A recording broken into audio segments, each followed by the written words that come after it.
Buen día, ¿cómo están? Continuamos con el estudio de los Evangelios. Este es el tema 13, la tentación de Jesús, primera parte.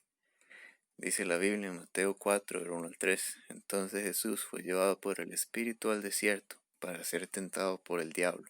Y después de haber ayunado 40 días y 40 noches, tuvo hambre. Y vino a él el tentador y le dijo, si eres hijo de Dios, di que estas piedras se conviertan en pan. Bueno, este pasaje tiene grandes enseñanzas que vamos a tratar de analizar y profundizar más con la palabra y con la ayuda del Espíritu. Amén. Bueno, dice la palabra en Romanos 5:18. Así que, como por la transgresión de uno vino la condenación a todos los hombres, de la misma manera, por la justicia de uno vino a todos los hombres la justificación de vida. ¿Por qué vamos a este versículo? Para poder entender un poco más lo que nos enseña el pasaje de la tentación que dice, entonces Jesús fue llevado por el Espíritu al desierto para ser tentado por el diablo. ¿Por qué era la voluntad de Dios que Jesús fuera tentado por el diablo? Porque esa es una muestra de la unción que había recibido Jesús por parte del Espíritu Santo para estar apartado para Dios en esta misión que él estaba cumpliendo. Porque Dios probó a sus siervos a lo largo de toda la palabra y hasta el día de hoy. Por ejemplo, Dios probó la paciencia de Abraham, probó la obediencia de David, probó la fidelidad de Job. Y hablando de este pasaje, también probó a Adán y todos y nosotros también caímos en la tentación en un momento.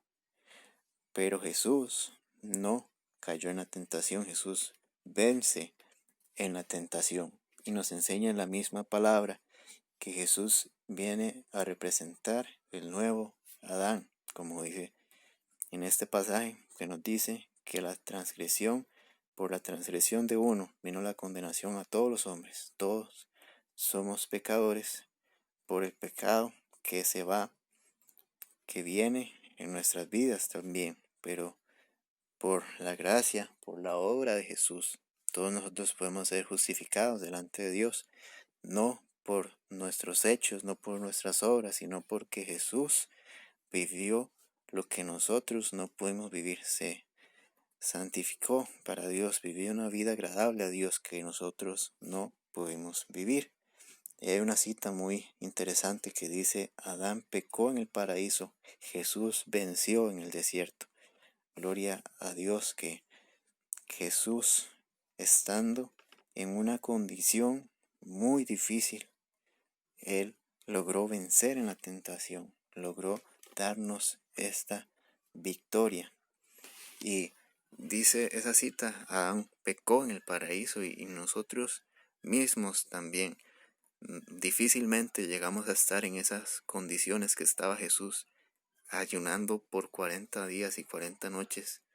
En ese momento él sentía una gran necesidad de alimento, tenía una gran hambre, pero nosotros en nuestra debilidad llegamos a caer en las mejores condiciones, como dice esta palabra. Gloria a Jesús, que Él sí puede vencer y que con su ejemplo, es que nosotros podemos vencer también. También tenemos que aprender de ese pasaje cómo es que tienta el enemigo y que una de sus grandes armas es la confusión. Así como en el principio él engañó a Adán y a Eva diciéndoles una verdad disfrazada, que él les dijo, es cierto que Dios les dijo que ustedes no podían comer de este árbol, pero él no quiere que ustedes sean iguales a él. Entonces ellos caen en el engaño. Ahora el enemigo usa otra vez el tratando de confundir a Jesús, tratando de pedirle a Jesús una demostración de que él era el Hijo de Dios, porque le dice, si eres Hijo de Dios, cuando ya en el bautismo de Jesús, Dios Padre le dijo, se escuchó su voz desde los cielos que dijo, este es mi Hijo amado, en quien tengo complacencia. Ahora el enemigo viene a decirle, si eres hijo de Dios. Así es como trabaja el enemigo, por medio de la confusión, por medio de engañar a las personas. Por eso es que muchas veces escuchan frases como no pasa nada si tú pecas, Dios te va a perdonar porque Dios es bueno. Eso dicen muchas personas y es en parte cierto y en parte no es cierto, porque muchos pasajes hablan acerca de la ira de Dios, como el pasaje que dice horrenda cosa es caer en manos del Dios vivo, pero vemos cómo es que trabaja el enemigo por medio de la confusión. Y ahora vamos a lo que dice la palabra en Éxodo 34, del 27 al 28. Y Jehová dijo a Moisés, escribe tú estas palabras, porque conforme a estas palabras he hecho pacto contigo y con Israel. Y estuvo allí con Jehová 40 días y 40 noches, no comió pan ni bebió agua, y escribió en las tablas las palabras del pacto, los 10 mandamientos. Y bueno, en este pasaje se nos habla acerca de Moisés, cómo Dios le dio a Moisés los 10 mandamientos y que él pasó 40 días y 40 noches con Dios, separado, ahí apartado, pasando tiempo con Dios para escribir las palabras del pacto, los 10 mandamientos. Él se apartó para tener comunicación con Dios, para ser fortalecido espiritualmente, para ser fortalecido por Dios, así como lo estaba haciendo Jesús. Y Jesús vino a escribir la ley de Dios, pero ya no la ley escrita en piedra, como dice la palabra, sino que Jesús viene a escribir la ley de Dios en nuestros corazones. Gracias a su ejemplo y gracias al Espíritu Santo que viene a nuestras vidas por medio de su sacrificio, que es lo que nos dice la palabra, que se cumple, que es Jeremías 31:33. Dice, pero este es el pacto que haré con la casa de Israel desde aquellos días, dice Jehová. Daré mi ley en su mente y escribiré en su corazón, y yo seré a ellos por Dios, y ellos serán mi pueblo. La ley, como nos enseña la palabra y como vamos a estudiar, Jesús no viene a quitar la ley que le fue dada a Moisés, sino que Él viene a cumplirla perfectamente y a mostrar cómo es verdaderamente la ley. Amén. Entonces Jesús es ese que viene a mostrar el nuevo pacto de Dios, quien muestra el pacto de Dios que es su ley en nuestros corazones, su Espíritu Santo en nosotros, Jesús en nosotros, esperanza de gloria. Amén. Y bueno, dice la palabra en Génesis 7, del 11 al 12. El año 600 de la vida de Noé, en el mes segundo, a los 17 días del mes, aquel día fueron rotas todas las fuentes del grande abismo, y las cataratas de los cielos fueron abiertas, y hubo lluvia sobre la tierra 40 días y 40 noches. Dice la palabra en Números 14:34, conforme al número de los días de los 40 días en que reconocisteis la tierra, y llevaréis vuestras iniquidades 40 años, un año por cada día, y conoceréis mi castigo. Bueno, estos son dos pasajes que nos muestran cómo es que el número 40 en la Biblia es muy representativo y que mayormente viene a representar como el tiempo de prueba de Dios, el tiempo en el que Dios muestra quién es verdadero y quién es falso, como dice la palabra en el versículo de Génesis, que fue el tiempo que estuvo el diluvio sobre la tierra. Ese fue el tiempo, 40 días y 40 noches. O sea, este número viene a representar la prueba de Dios, y así como también dice la palabra que el pueblo de Israel pasó 40 años en el desierto sin llegar a la tierra prometida por causa de su desobediencia. Jesús es quien logra atravesar la prueba por nosotros, Él es quien lleva nuestra carga. Nuestros fracasos se olvidan en su victoria. Amén. Gloria a Cristo, porque Él es quien vence, quien logra soportar la tentación. Y gracias a Él es que nosotros somos justificados delante de Dios. Y nos enseña la palabra en Deuteronomio 8:3. Y te afligió y te hizo tener hambre y te sustentó con maná, comida que no conocías tú, ni tus padres la habían conocido, para hacerte saber que no solo de pan vivirá el hombre, mas de todo lo que sale de la boca de Jehová vivirá el hombre. Este es el pasaje que Jesús le cita al enemigo en este versículo. Y lo que se habla en este pasaje está hablando de lo que está escrito en Éxodo 17. Y lo que nos muestra es que el pueblo de Israel estaba quejándose, estaba pidiendo a Dios que les diera de comer, que si los iba a dejar morir en el desierto. Entonces es cuando Dios trae el maná, trae pan del cielo para sustentarlos, para mostrarles a ellos que tenían que confiar en Él. Y aún así, por lo que podemos seguir leyendo, el pueblo de Israel le costaba mucho confiar en Dios, era muy desobediente, era muy desconfiado de Dios. Ellos no sabían descansar en la palabra, en las promesas de Dios.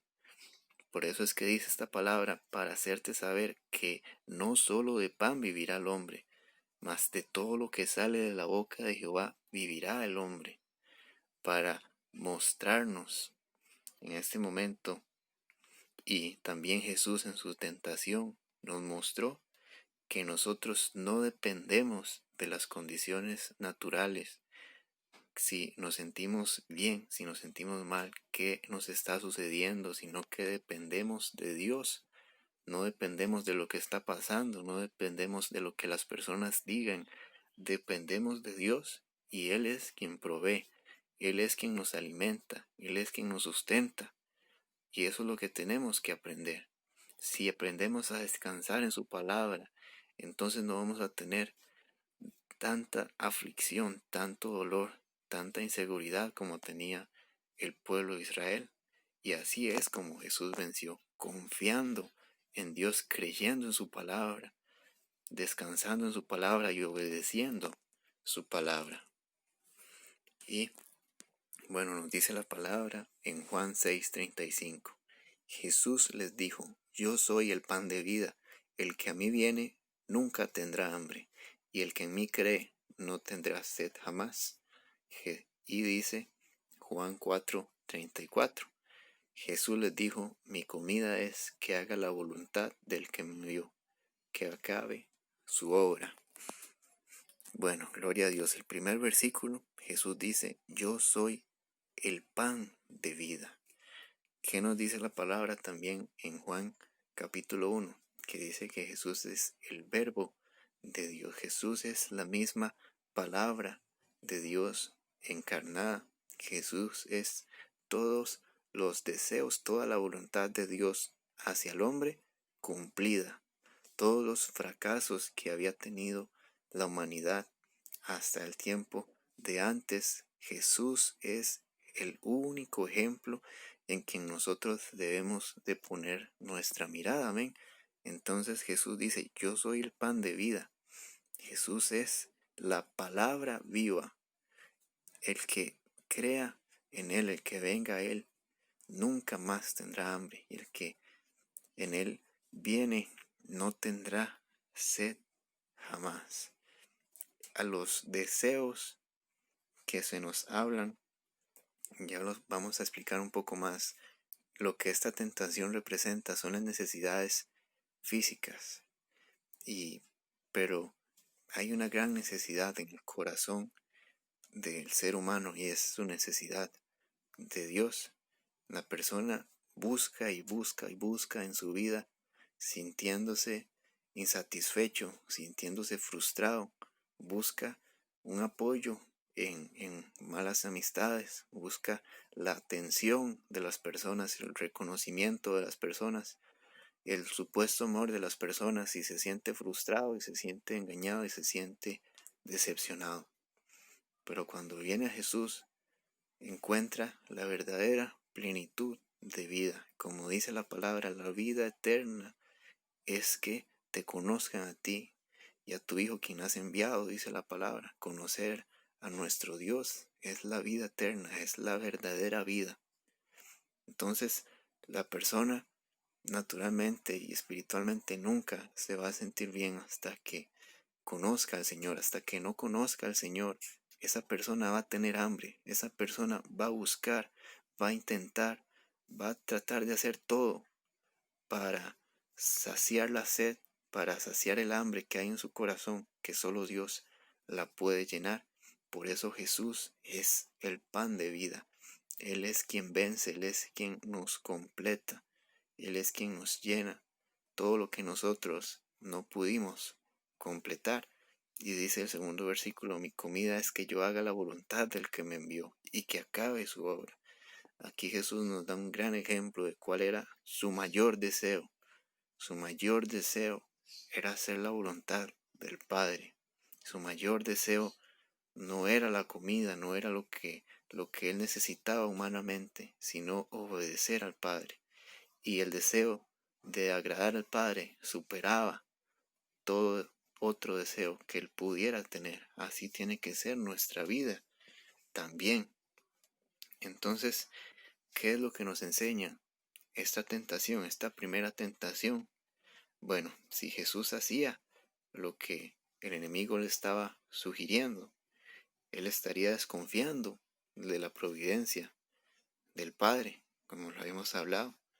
No importan las circunstancias, no son importantes, lo importante es Dios. Esto sería usar sus dones con un propósito personal, con un propósito egoísta. Jesús siempre y Dios siempre hace algo para la bendición de su pueblo. Jesús siempre hizo algo para ayudar a las personas, no para satisfacerse al mismo. En este caso, Él se estaría satisfaciendo a sí mismo, sería en su propósito personal. Entonces Él estaría saciando su hambre de una manera incorrecta, porque si Jesús convertía las piedras en pan, Él estaría haciendo algo que nosotros no podemos hacer, que un humano no puede hacer. Y Jesús vino a vivir la vida que nosotros no pudimos vivir. Él venía a ser nuestro ejemplo y el ejemplo perfecto, el sacrificio perfecto ante Dios. Entonces Jesús no tenía que utilizar sus dones sobrenaturales porque Él estaba representándonos a nosotros en ese momento. El propósito de Dios era que Él fuera nuestro ejemplo para enseñarnos a cómo resistir y vencer al enemigo. Dios nos ha dado el deseo de comer, pero el enemigo nos tienta para que comamos alimentos que no convienen o demasiados de los que sí convienen. Asimismo, Él nos puede sugerir satisfacer nuestras necesidades sexuales por medio de fornicación o adulterio. Nos puede tentar a robar o a mentir para obtener dinero que necesitamos. Entonces esto nos recuerda que nuestra carne es nuestra sierva y Dios es nuestro amo. Esta es una cita que está en un libro de estudio de los evangelios que es muy enriquecedor, muy edificante. Y esto es lo que nos enseña esta palabra. Tiene un gran mensaje. Saber que un deseo tiene que superar a otro deseo. Esto sucede muchas veces. La lucha de nuestra hambre natural contra el hambre espiritual, el hambre de Dios. Por ejemplo, cuando los discípulos se durmieron en el Getsemaní, cuando Jesús les pidió que oraran, que eso lo vamos a estudiar, y dice la palabra que ellos se quedaron dormidos. En ese momento su cansancio, su deseo de descansar, superó su deseo de orar. Y Jesús en la cruz, Él superó su deseo de evitar el dolor. Dice la palabra que él tenía una gran angustia y que decía: Padre, si es posible, pasa de mí esta copa. Él tenía el deseo de evitar tan gran dolor, pero había un deseo más grande dentro de él, que era cumplir la voluntad de Dios y que era justificarnos delante de Dios. Y ese deseo superó el deseo que había dentro de él de evitar el dolor. Asimismo, nosotros tenemos que saber que el pecado, la tentación, viene a querer confundirnos, a querer intentar saciarnos de una manera incorrecta. Pero tenemos que saber que Dios es todo lo que necesitamos. Él nos va a dar todo lo que necesitamos, y si lo tenemos a Él, ya tenemos todo. Esto es lo que tenemos que tener presente en la palabra, y esto es lo que nos enseña este mensaje del día de hoy. Gloria a Dios, porque su palabra es tan grande y tan maravillosa. Y bueno, cada semana, si Dios quiera, un nuevo mensaje bíblico y un poema cristiano. Suscríbete, deja tu like y comparte el video si te gustó. Dios te bendiga.